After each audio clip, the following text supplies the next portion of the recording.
The teacup shattered against the marble floor 3 inches from Beatrice's worn shoes. Hot liquid splashed across her already stained dress. She did not flinch.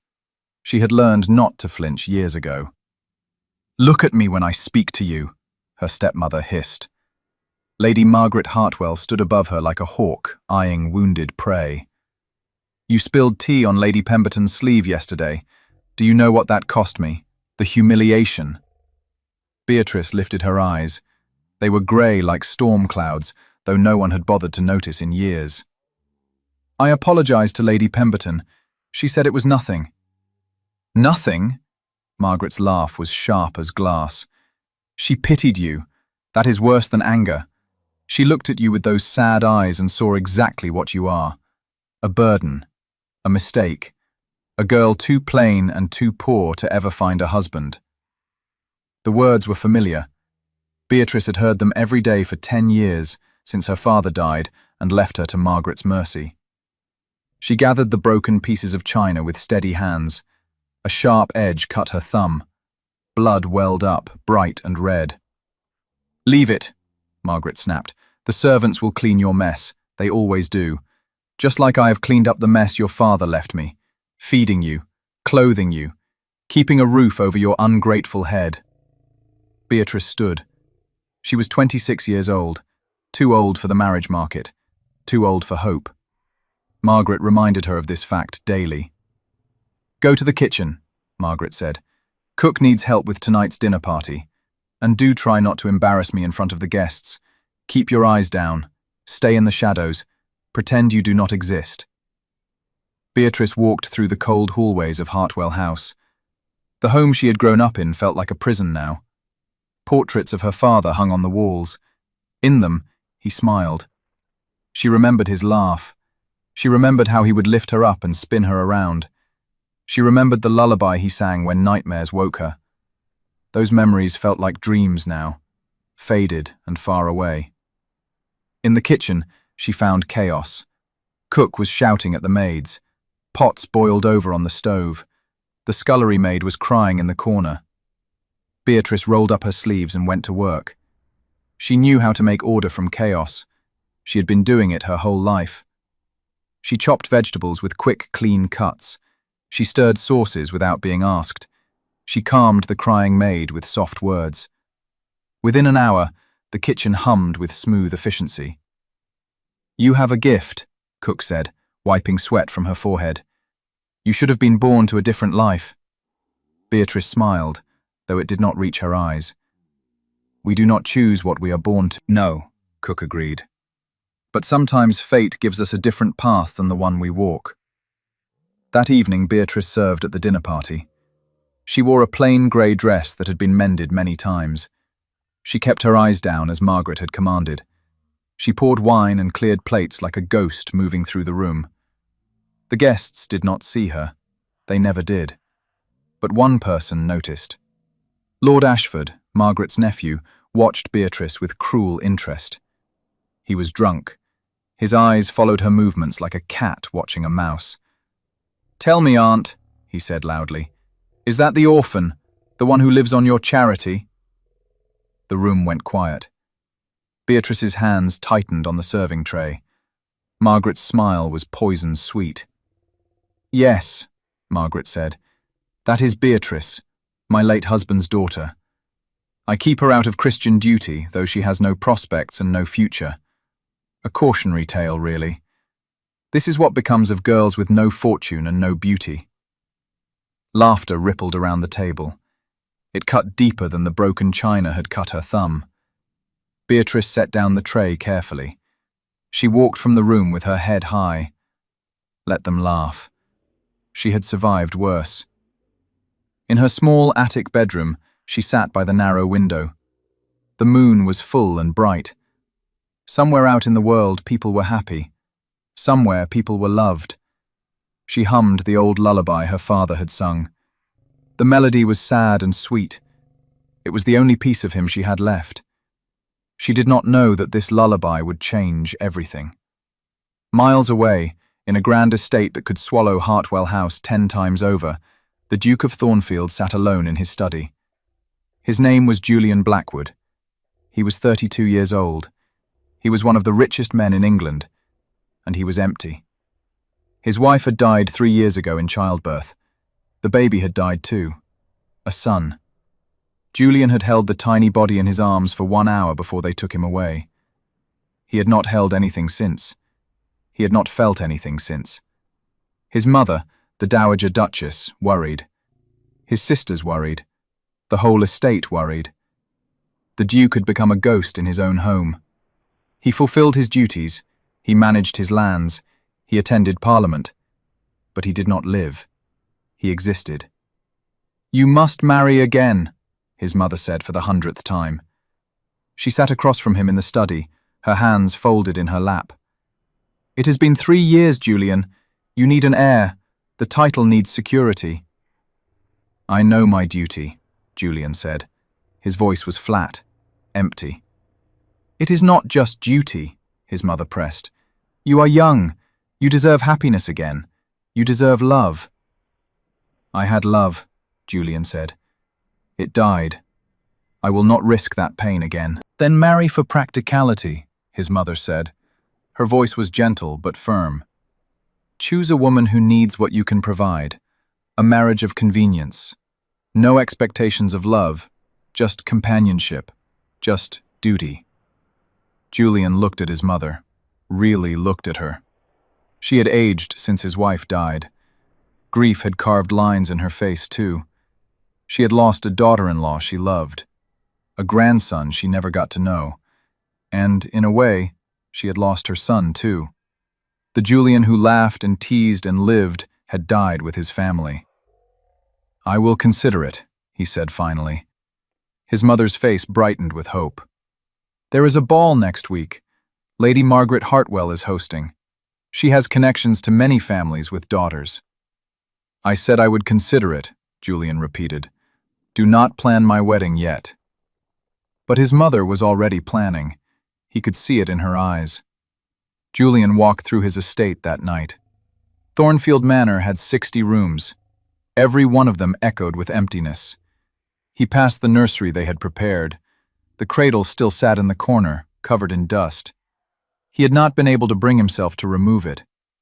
In his bedroom, he opened the drawer where he kept his wife's letters. Caroline had written to him during their courtship. Her handwriting was elegant. Her words were kind. He had loved her. But if he was honest with himself, their love had been gentle and comfortable, not passionate, not all-consuming. He wondered if that had been enough for her. He wondered if she had wanted more. He would never know now. He lay in bed and stared at the ceiling. Sleep came slowly. When it did, he dreamed of a lullaby he could not quite remember. A woman's voice, humming soft and low. The melody was sad but beautiful. It felt like coming home. He woke with tears on his face. He had not cried since the funeral. Something inside him had cracked open. Just a little.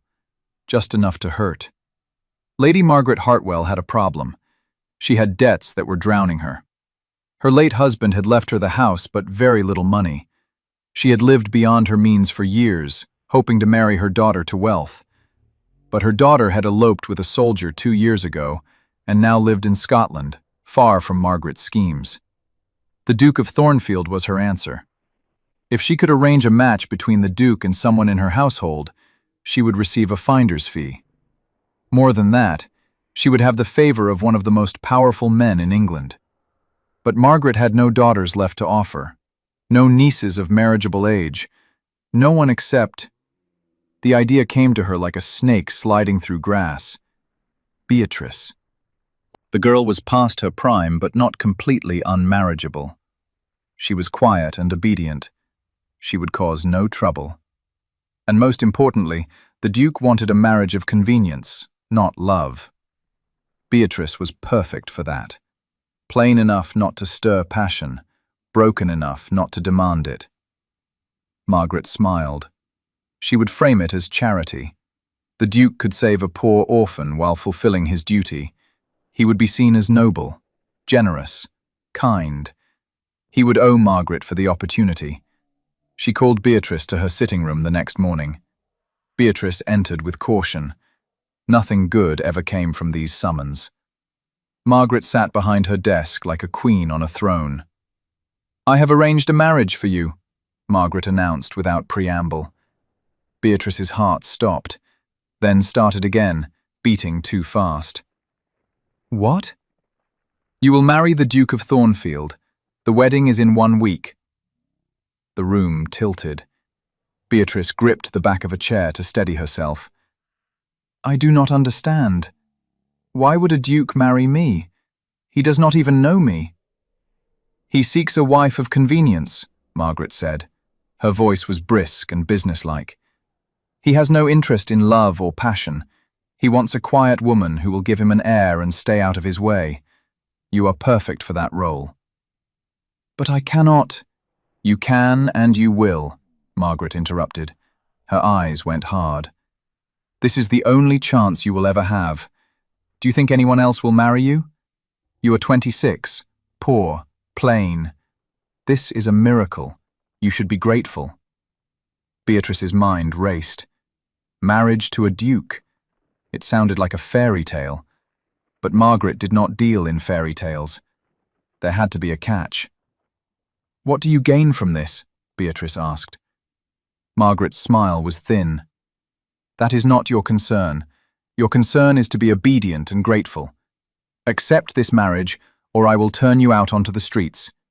You have until tomorrow to decide." But there was no decision to make. Beatrice had no money, no skills that would earn her a living, no family who would take her in. The streets meant death, slow and cruel. She thought of the Duke. She had heard of him. Everyone had. He was known for his wealth and his coldness. They said he never smiled. They said his heart had died with his wife.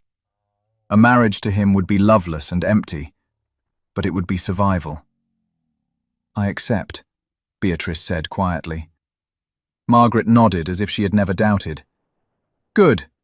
We leave for Thornfield Manor in 3 days. You will meet the Duke at the wedding. Do try to look presentable."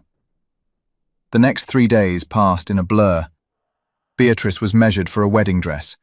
It was simple white muslin, nothing grand. She was given instructions on how to behave. Keep quiet. Be obedient. Do not expect affection. Give him an heir. Stay out of sight. She felt like a piece of furniture being arranged in someone else's home. On the journey to Thornfield Manor, Beatrice watched the countryside roll past the carriage window. Fields gave way to forests. Small homes gave way to grand estates. The world of the Duke was so different from anything she had known. Thornfield Manor rose before them like a mountain. It was stone and grandeur and intimidating beauty. Servants lined up to greet them. A butler who looked older than time itself bowed stiffly. "Lady Hartwell, Miss Hartwell, His Grace awaits you in the drawing room." Beatrice's legs shook as she walked through the entrance hall. Everything was marble and gold and impossible wealth. She felt like a mouse in a palace built for giants. The drawing room doors opened, and there he was. The Duke of Thornfield stood by the fireplace. He was tall, well over 6 feet. His hair was dark as midnight. His eyes were blue, but not the warm blue of summer sky, the cold blue of deep water. His face was handsome in a harsh way, all sharp angles and stern lines. He looked at her. His expression did not change. She might as well have been a piece of art he was considering for purchase. "Miss Hartwell," he said. His voice was deep, controlled, empty. "Your Grace," she whispered. She curtsied low. Her legs nearly gave out. "You understand the terms of this arrangement?" he asked. "Yes, Your Grace." "This is a marriage of convenience. I need an heir. You need security. We will be civil to each other. We will fulfill our duties. We will not expect more than that." "I understand." He studied her for a long moment. She kept her eyes down. She could feel his gaze like weight on her shoulders. "You are younger than I expected," he said finally. "I am 26, Your Grace." "You look younger." Something flickered in his eyes. She could not read it. "Can you read?" The question surprised her. "Yes, Your Grace." "Can you manage a household?" "I have done so for 10 years." "Do you have any health issues I should know about?" "No, Your Grace." He nodded as if checking items off a list. "The wedding will be tomorrow morning. Small ceremony. Family only. After that, Lady Hartwell will return to her home. You will remain here as my Duchess." "Yes, Your Grace." "You may go now. The housekeeper will show you to your rooms." Beatrice curtsied again and fled. Her heart pounded in her chest. She had just met the man she would marry. He had looked at her like a horse he was buying. No warmth, no kindness, just cold assessment. What had she agreed to? The wedding took place in the Manor's chapel the next morning. Beatrice wore the simple white dress. She had no flowers, no friends in attendance. Margaret was there, smiling like she had won a prize. The Duke's mother was there, watching Beatrice with unreadable eyes. A few other family members filled the pews. The Duke stood at the altar in a black coat. He looked like a statue carved from ice. The vicar spoke the words. Beatrice repeated them in a voice that shook. The Duke's voice was steady as stone. He slid a ring onto her finger. It was heavy gold set with diamonds. It felt like a shackle. "You may kiss the bride," the vicar said. The Duke leaned down. His lips brushed hers for barely a second. They were cold. The kiss felt like a formality, a signature on a contract. It was done. She was a duchess. The wedding breakfast was brief. Margaret left in the afternoon, satisfied with her work. The Duke's mother approached Beatrice before she departed. "Welcome to the family," she said. Her voice was kind but cautious. "I hope you will be happy here." "Thank you, Your Grace," Beatrice said. "Call me Mother if you wish, or Catherine, whatever feels comfortable." Beatrice nodded. She did not know what felt comfortable. Nothing about this felt comfortable. That evening, Beatrice sat in her new rooms. They were larger than the entire attic floor of Hartwell House. The bed could fit 5 people. The wardrobe was full of new dresses in silks and satins. She was surrounded by luxury she could not comprehend, but she had never felt more alone. A knock came at the connecting door between her rooms and the Duke's. Her heart jumped. She knew what this night meant. He needed an heir. That was the purpose of this marriage. "Enter," she called. The Duke stepped into her room. He had changed into a dark dressing gown. He looked at her sitting by the window in her white nightgown. For a moment, something crossed his face, something almost like regret. "I will not force myself on you," he said abruptly. Beatrice blinked in surprise. "Your Grace?" "I know this marriage is not what you chose. Not really. I will not demand my rights as a husband until you are ready." She did not know what to say. She had expected cold duty. This almost sounded like kindness. "Thank you," she managed. He nodded. Then he turned to leave. But at the door he paused. "What is your favorite color?" he asked. The question was so unexpected that she answered without thinking. "Green, like the forest in spring." "Why?" "It feels alive, like hope growing." He looked at her then, really looked at her. His eyes met hers for the first time. She saw something in them, a flicker of curiosity, of recognition, as if he saw her as a person, not just a duty. "Good night, Beatrice," he said softly. "Good night, Your Grace." He left. She sat frozen by the window. He had called her by her name, not Miss Hartwell, not Duchess, Beatrice. And his voice when he said it had been almost gentle. Maybe, she thought, this would not be completely unbearable.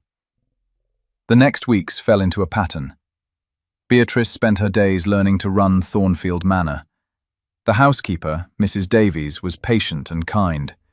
She showed Beatrice the routines, the accounts, the management of dozens of servants. Beatrice was good at it. She had been running Margaret's household for years with no thanks. Here, the servants seemed to appreciate her quiet efficiency. They smiled when they saw her.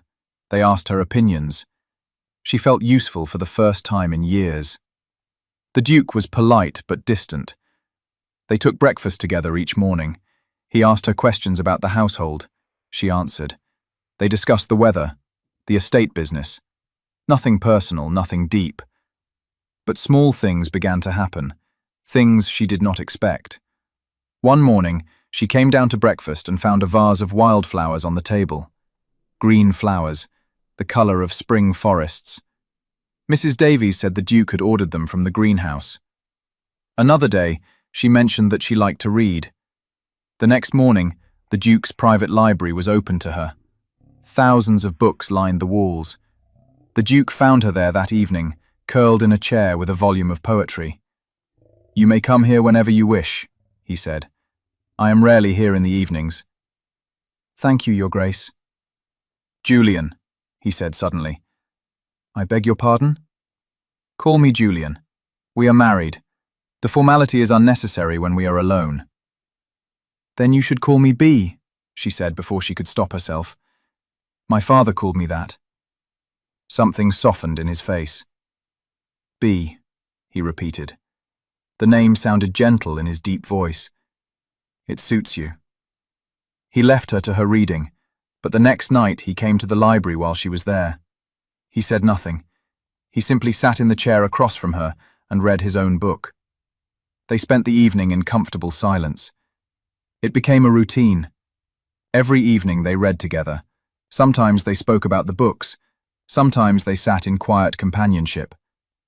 Beatrice found herself looking forward to these hours. The Duke, Julian, seemed less cold in the library, less like a statue and more like a man.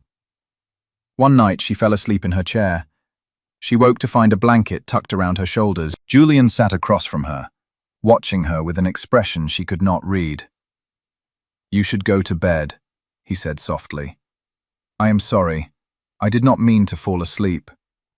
"Do not apologize. You looked peaceful." She stood, clutching the blanket. "Thank you for this, for the library, for being kind." "Kind?" He seemed puzzled by the word. "You did not have to give me these things. You did not have to spend time with me. The marriage contract required none of this." He stood and walked to her. He was so tall that she had to tilt her head back to see his face. This close, she could see the lines around his eyes, the shadows of old grief, the loneliness that matched her own. "You are my wife," he said. "Not my servant, not my burden. You deserve kindness." His hand lifted as if to touch her face. Then he seemed to catch himself. He dropped his hand and stepped back. "Good night, B." "Good night, Julian." That night, Beatrice lay in her bed and felt something strange in her chest, something warm, something dangerous. She was beginning to care for her husband. The change happened slowly, like winter melting into spring. Julian found himself watching Beatrice, not with the cold assessment of their first meeting, but with genuine interest. He noticed how she spoke gently to the servants, how she resolved disputes with wisdom and fairness, how she transformed Thornfield Manor from a mausoleum into a home. She laughed one day at something the head gardener said. The sound startled Julian so much that he dropped the papers he was holding. Her laugh was bright and clear, like bells. He realized he had never heard her laugh before. He wanted to hear it again. "You are staring," his mother said one afternoon. Julian and Catherine were taking tea in the garden. Beatrice was across the lawn, consulting with the gardener about the roses. The sun caught in her hair, turning it golden brown. "I am observing," Julian corrected. "You are smitten." "Do not be ridiculous." "Julian," his mother's voice was gentle, "I have not seen you look at anyone like that since before Caroline died. It is good. She is good for you. It is a marriage of convenience, Julian said, but the words felt hollow. Is it? Catherine smiled. Then why do you have the kitchen make her favorite foods? Why did you order books you thought she would enjoy? Why do you spend every evening in the library with her when you used to avoid that room? Julian had no answer. Or rather, he had an answer he was not ready to admit. The truth was that Beatrice had become the most important part of his day. He woke thinking of their breakfast conversation. He managed his estate business with half his mind, the other half wondering what she was doing. He counted the hours until evening when they would sit together in the library. She made him feel alive again, like he was waking from a 3-year sleep. But she deserved better than a half-broken man with a dead wife's ghost still haunting him. She deserved someone whole and free, not someone who still woke from nightmares of losing the people he loved. One evening, a storm rolled in. Thunder shook the windows, lightning split the sky. Julian was working late in his study when he heard a crash from the library. He ran. Beatrice stood in the middle of the room, shaking. A book lay on the floor where she had dropped it. Her face was pale as snow. "Bea, what is wrong?" "The storm," she whispered. "I am sorry, I know it is foolish. I am fine." Thunder crashed again. She flinched so hard she nearly fell. Julian caught her arms to steady her. "You are terrified," he said. "My father died in a storm," she said. The words tumbled out like water breaking through a dam. He went out to secure the horses. Lightning struck a tree. The tree fell on him. I watched from the window. I was 16. I watched him die and I could do nothing. Her whole body shook. Julian did not think. He pulled her into his arms. She was small against his chest, fragile. He could feel her heart racing. "I have you," he said. "You are safe." She did not pull away. Instead, she pressed closer. Her hands clutched his coat. He held her while the storm raged outside. He had not held anyone like this since Caroline died. But this felt different, more intense, more necessary. "Tell me about him," Julian said softly. "Tell me about your father." So she did. The words poured out of her. She told him about her father's kindness, his laugh, how he would dance with her in the garden, how he sang to her when she was afraid. She told him about the lullaby, the one that had been her comfort all these years. "Will you hum it for me?" Julian asked. She pulled back enough to look at him. "Why?" "Because it matters to you, and that means it matters to me." She hummed the melody, soft and low and heartbreaking in its beauty. Julian felt something crack inside his chest. The lullaby was familiar somehow, like a memory from a dream. "That is beautiful," he whispered. He said his mother sang it to him, and her mother before her, a song passed down through generations. "My mother used to sing something similar," Julian said slowly. The memory was coming back, fuzzy but real. "When I was very small, before my father died, I had forgotten." They looked at each other. Something passed between them, a recognition, a connection. They were both orphans in a way, both carrying ghosts, both terribly lonely. "I do not want you to be frightened," Julian said. His hands came up to cup her face. "Not of storms, not of anything." "I am frightened of many things," she admitted. "Tell me." "I am frightened that this will end, that you will wake one day and regret marrying me, that I will go back to being invisible and worthless." "Look at me." He waited until her grey eyes met his. "You are not invisible. Not to me. I see you, Bea. I see your kindness and your strength. I see how you have brought light back into this dark house. I see you, and I am grateful for you every single day." "Julian." His name was a prayer on her lips. He kissed her. Not the cold brush of their wedding day. This was real and warm and full of feeling. Her hands slid up to his neck. His arms pulled her closer. The kiss deepened. The storm outside faded. There was only this moment, this connection, this rightness. When they finally pulled apart, both were breathing hard. Julian rested his forehead against hers. "I did not expect this," he said. "Neither did I. I thought I was done with feeling anything, but you have woken something in me, something I thought died 3 years ago." "I am afraid," she whispered. "So am I," he kissed her forehead. "But perhaps we can be afraid together." That night, Julian walked Beatrice to her door. He kissed her again, gentle and sweet. "May I come to you?" he asked. "Not for duty, not for an heir, just to be with you." "Yes," she breathed. He carried her to the bed. What passed between them was tender and slow. He worshipped her with touches and whispers. He showed her she was beautiful, though she had never believed it. She showed him he was not broken beyond repair. Afterward, they lay tangled together. Beatrice's head rested on Julian's chest. His fingers traced patterns on her shoulder. "Sing for me," he asked. "The lullaby." She hummed the melody. His arms tightened around her, and for the first time in 3 years, Julian felt at peace. The next weeks were golden.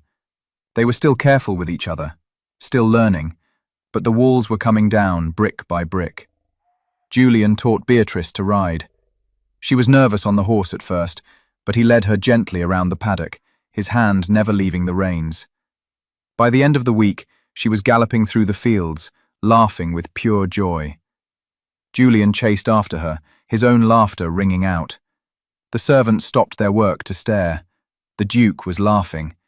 It was a miracle. Beatrice opened up parts of Thornfield that had been closed since Caroline's death. The music room, the ballroom, the nursery. She did it carefully, watching Julian's face for signs of pain, but he seemed relieved, not hurt.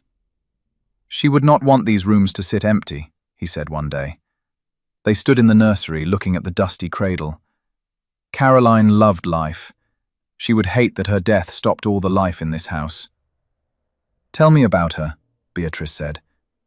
Julian hesitated, then he began to speak. He told her about Caroline, about their courtship, their marriage, her death, the son they lost. He cried while he spoke. Beatrice held him and let him grieve. "I will never forget her," Julian said. "I cannot." "I would never ask you to," Beatrice said. "She was your wife, the mother of your child. She deserves to be remembered." "You are not jealous?" "Of course I am," Beatrice admitted. "She had your love in a way I may never have. But she is gone, and I am here, and I will love you enough for both of us if I must." Julian pulled her close. "You have my love, Bea. All of it. Not the same love I had for Caroline. Something different, something fiercer, something that terrifies me because I cannot imagine losing it. You will not lose me. Promise me." "I promise." He kissed her then, deep and desperate. That night they made love with new intensity, as if they were trying to merge into one person, as if they could somehow protect each other from the world's cruelty by sheer force of feeling. The household bloomed under their happiness.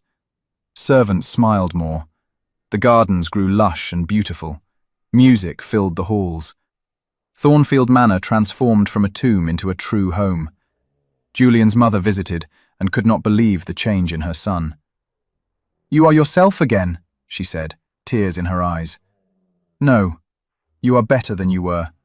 Happier." "Bea saved me," Julian said simply. "You saved each other," Catherine corrected. One evening, Julian took Beatrice to the portrait gallery. Paintings of Blackwood ancestors lined the walls. Stern-faced dukes and elegant duchesses stared down at them. "I want to commission a portrait of you," Julian said, "to hang here among my family, because you are my family now, the most important person in my life." Beatrice looked at the grand portraits. "I do not belong among these people. I have no noble blood, no grand history." "You belong because you are mine," Julian said fiercely. "You are the Duchess of Thornfield, my wife, the woman I love. That is all the history you need." "You love me?" The words came out as a whisper. Julian turned her to face him. His blue eyes burned with intensity. "I love you. I love your kindness and your strength. I love how you hum when you think no one is listening. I love how you make everything better just by being in the room. I love you so much it frightens me." Tears streamed down Beatrice's face. "I love you too. I have loved you since the first time you asked my favorite color, since the first time you treated me like I mattered. You matter more than anything." He kissed her there in the portrait gallery, surrounded by generations of Blackwoods, as if declaring to all his ancestors that this woman, this wonderful woman, was his choice, his love, his life. That night, Beatrice fell asleep in Julian's arms, happier than she had ever been. She thought nothing could touch this joy. She thought they were safe. She was wrong. Lady Margaret Hartwell read the letter with growing rage. It was from her solicitor. The Duke of Thornfield had paid off Margaret's debts, all of them. But he had done more than that. He had called in favors with other nobles. Margaret was being shut out of society. Invitations dried up. Former friends cut her in public. The Duke was punishing her. And Margaret knew why. He had learned how she treated Beatrice, how she used and humiliated the girl for years. He was exacting revenge for his wife. Margaret crumpled the letter in her fist. That ungrateful girl, that worthless nobody. She had married the Duke and then turned him against the family who raised her. Margaret would not stand for it. She called for her carriage. She would go to Thornfield Manor. She would remind Beatrice of her place. She would take back some control. The journey took 2 days. When Margaret arrived, she was shown into the drawing room. Beatrice entered moments later. Margaret barely recognized her. The girl wore a gown of emerald silk. Her hair was styled elegantly. She carried herself with quiet confidence. She looked like a duchess. "Lady Hartwell," Beatrice said coolly, "I did not expect you." "Clearly," Margaret said. Her voice dripped venom. "You have settled in nicely. Tell me, do you enjoy playing at nobility? Do you enjoy pretending you are something you are not?" "I am the Duchess of Thornfield. That is not pretending." "You are an orphan playing dress-up," Margaret hissed. "A charity case who got lucky. But you cannot erase what you are. Common, plain, nothing." Beatrice's face went pale, but she did not flinch. "You should leave." "Not until I say what I came to say." Margaret stepped closer. "You have turned my nephew against me. You have ruined my reputation. You have taken everything from me." "You took everything from me first," Beatrice said quietly. "For 10 years you made me feel worthless. You humiliated me. You treated me like a servant in my own father's house. You sold me to the Duke like a horse at auction.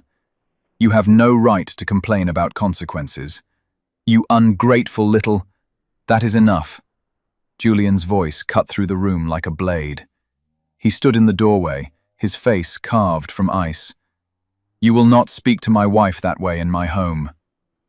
Margaret turned. She tried to compose herself. "Your Grace, I was just—" "Leaving," Julian finished. "Immediately. And you will not return. You are not welcome here. Not now. Not ever."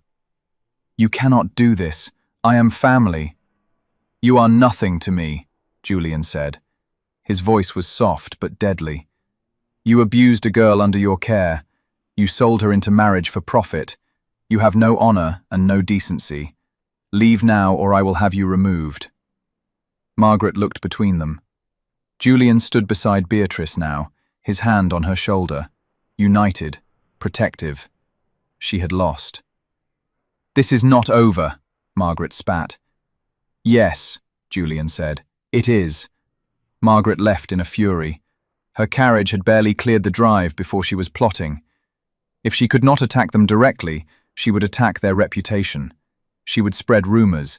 She would remind society that Beatrice was nobody, that this marriage was a farce, that the Duke had lowered himself by marrying so far beneath his station. The rumours started within days. London society loved gossip. They whispered in ballrooms and drawing rooms. The Duke of Thornfield had married a penniless orphan, a woman with no family and no breeding. What did that say about him? Had grief made him foolish? Had he lost his mind? The whispers reached Thornfield. Julian heard them. He dismissed them with cold contempt, but Beatrice heard them too, and they cut deep. "Perhaps we should go to London," Julian said one morning. "Face society together. Show them we do not care what they think." "They will tear me apart," Beatrice said. Her voice was small, frightened. "I will not let them." "You cannot stop their thoughts, their judgments. They will look at me and see exactly what Margaret said. Common, plain, unworthy of you." "Bea!" "It is true," she interrupted. "I am not like them. I do not know how to move in their world. I will embarrass you." "You could never embarrass me." "You say that now, but when you see me beside other women, women who are beautiful and accomplished and born to this life, you will regret choosing me." Julian grabbed her shoulders. "Look at me. I chose you, not for convenience, not for duty. I chose you because you are the only person who makes me feel whole, the only person I want beside me. I do not care what society thinks." "But I care," Beatrice whispered. "I care that they will hurt you to hurt me. I care that your name will be tainted by association with me. I care that you will wake one day and wish you had married someone suitable. That will never happen. You cannot know that." Something was breaking between them. Beatrice could feel it. The old insecurities were rising up like floodwaters. All of Margaret's years of cruelty were coming back. All the time she had been told she was worthless, unlovable, a burden. Julian loved her now. But would he still love her when society reminded him daily of what she lacked? That night, Beatrice could not sleep. She stood by the window, looking out at the moonlit gardens. Julian came up behind her, wrapping his arms around her waist. "Come to bed," he murmured. "I cannot stop thinking." "About what?" "About all the ways I do not fit into your life." Julian turned her to face him. "You are my life. Now. But what about when you tire of defending me? What about when the gossip becomes too much? What about when you realize you could have had someone better?" "There is no one better." "Julian." "No." His voice was firm. "I will not let you do this. I will not let Margaret's poison ruin what we have. She wants you to doubt yourself, to doubt us. Do not give her that power." "It is not just her. It is everyone. All of society." "Then we will leave society," Julian said. "We will stay here at Thornfield, just us. We do not need anyone else." "But you have duties, responsibilities. You cannot hide away forever." "I would give up everything for you," Julian said desperately. "The title, the estates, all of it. You are all I need." "That is not fair to you," Beatrice said. Tears streamed down her face. "You were born to this life. You have obligations. I will not let you sacrifice everything because you married the wrong woman." "You are not the wrong woman. You are the only woman." But doubt had taken root. It grew like weeds, choking the happiness they had built. Beatrice began to withdraw. She stopped coming to the library in the evenings. She ate meals in her room. She avoided Julian's touch. She was trying to protect him from her inadequacy. She was trying to push him away before he left her first. Julian did not understand. He tried to reach her, but she had built walls around her heart again. The walls he had worked so hard to break down. He felt helpless, frustrated, terrified. "I am losing her," he told his mother. Catherine had come to Thornfield when she heard about the rumors. "I do not know how to stop it." "She is frightened," Catherine said. "She has been told her whole life that she is not enough. Those wounds do not heal easily. I have told her every day that she is everything to me. Words are not enough when the world is shouting the opposite. You must show her. You must prove to society and to her that she is your choice, your only choice, loudly, publicly, without shame or apology. How? Catherine smiled. I have an idea. But before Julian could act, disaster struck. A letter arrived from London. The Prince Regent himself was hosting a ball, and he had specifically requested the presence of the Duke and Duchess of Thornfield. It was a command, not an invitation. They had to go. Beatrice read the letter with growing dread. I cannot. We must, Julian said. To refuse would be an insult to the crown. They will destroy me.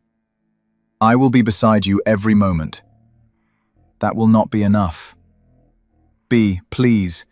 We face this together or not at all. She wanted to refuse.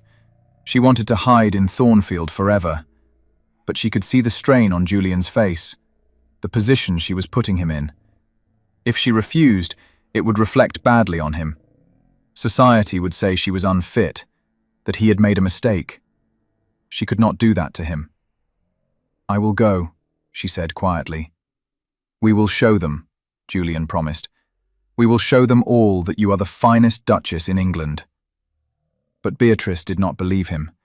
She was walking into a nightmare, and there would be no escape. The ballroom glittered with candlelight and jewels. Every important person in London society filled the space.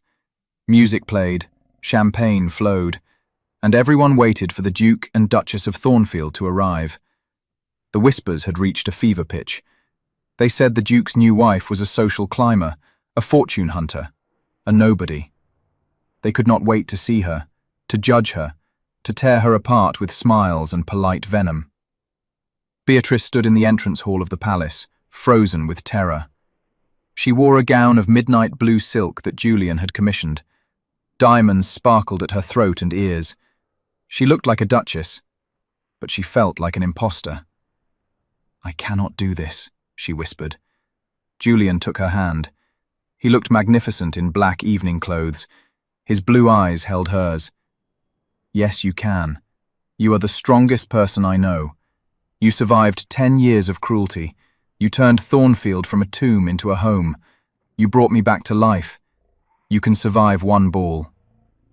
They hate me already. Then let us give them something to really hate. Let us show them a love so strong it makes them weep with envy. He raised her hand to his lips and kissed her knuckles. The gesture was tender and public. A declaration. I love you, he said. Now, always, forever. Nothing they say will change that. The doors opened. The majordomo's voice rang out. His Grace, the Duke of Thornfield, and Her Grace, the Duchess of Thornfield. They walked into the ballroom. Every eye turned to them. The music faltered. Conversation died. The scrutiny was like physical weight. Beatrice's legs trembled. She wanted to run, but Julian's hand tightened on hers. He stood tall and proud. He looked at the crowd with cold disdain, as if daring them to say something, as if daring them to insult his wife.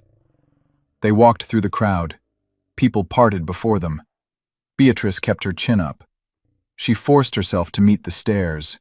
She saw the judgment, the disapproval, the curiosity. But she also saw something else.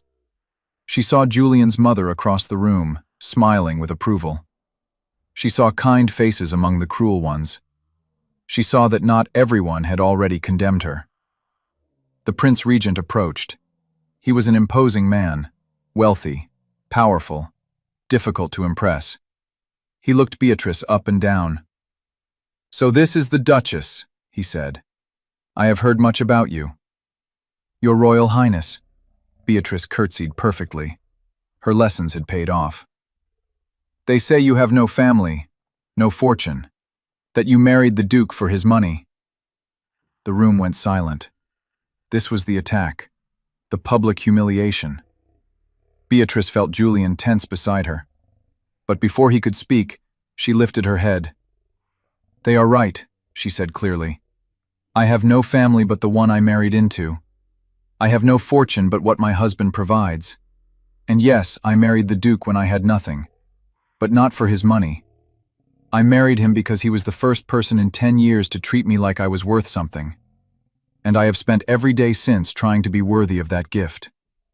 The Prince Regent studied her. Then he smiled. "Honest. I like that. Too many people in this room lie through their teeth." He turned to Julian. "You chose well, Thornfield. She has fire."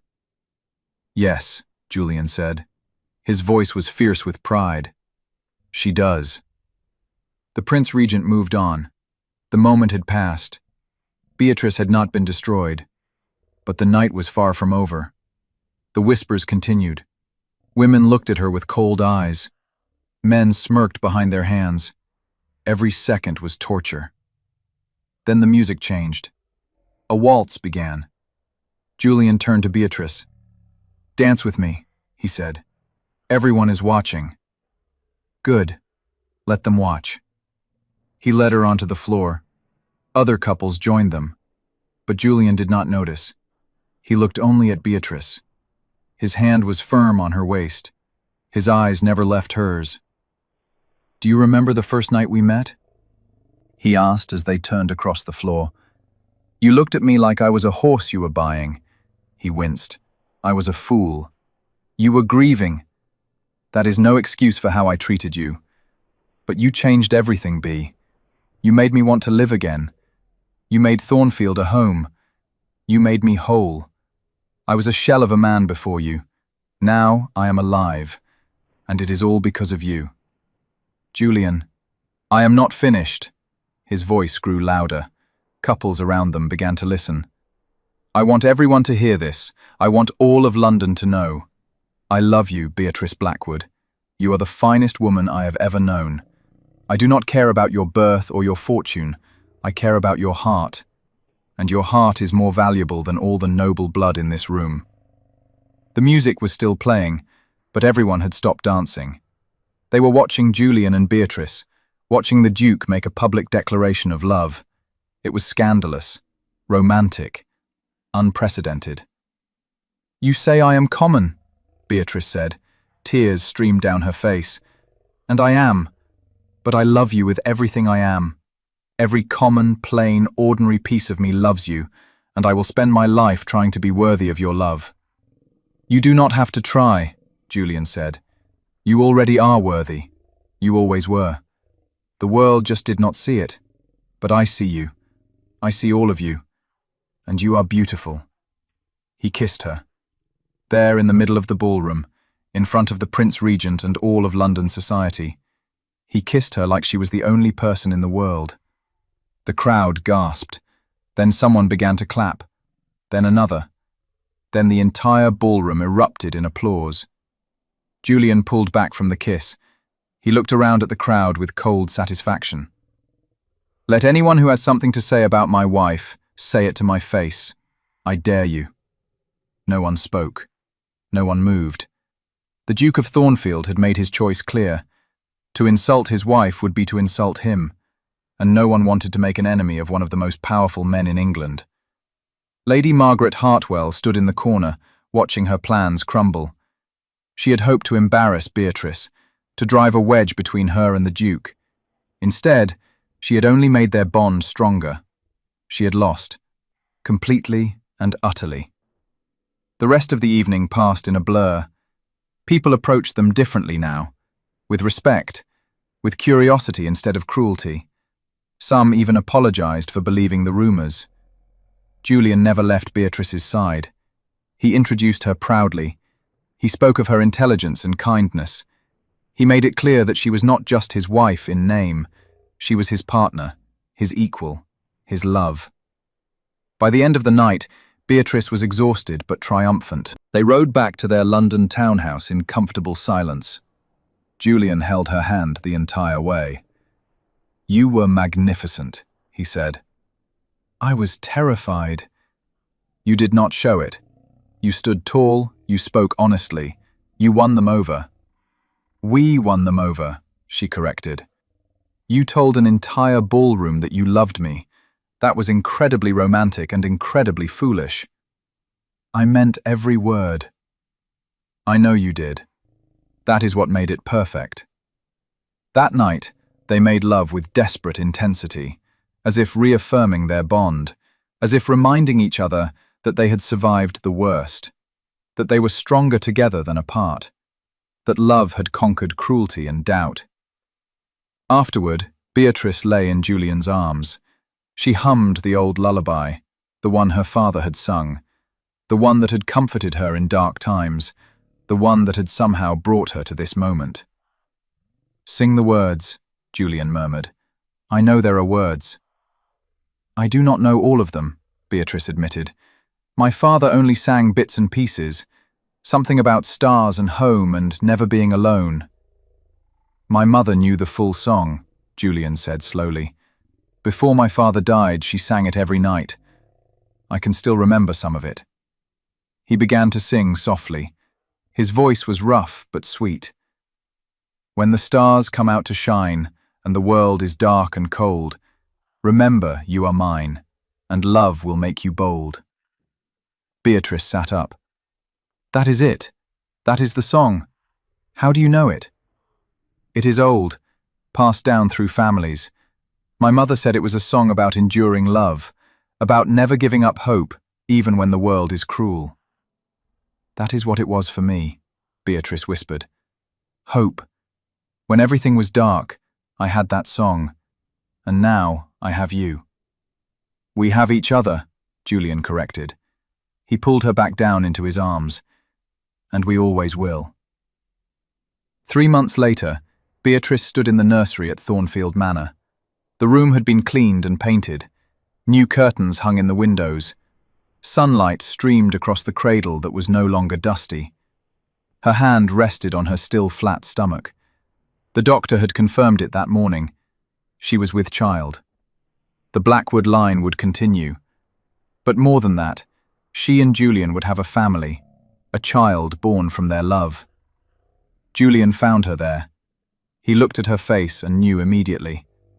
"Bea, we are going to have a baby." His face transformed, joy and wonder, and a little bit of fear. "Truly? Truly?" He crossed the room in 2 strides. He lifted her off her feet and spun her around. His laugh was pure happiness. When he set her down, there were tears in his eyes. "I am going to be a father." "Yes, and you are going to be a mother. The very best mother." "I am terrified." "So am I," Julian admitted. "But we will face it together, just like we have faced everything else."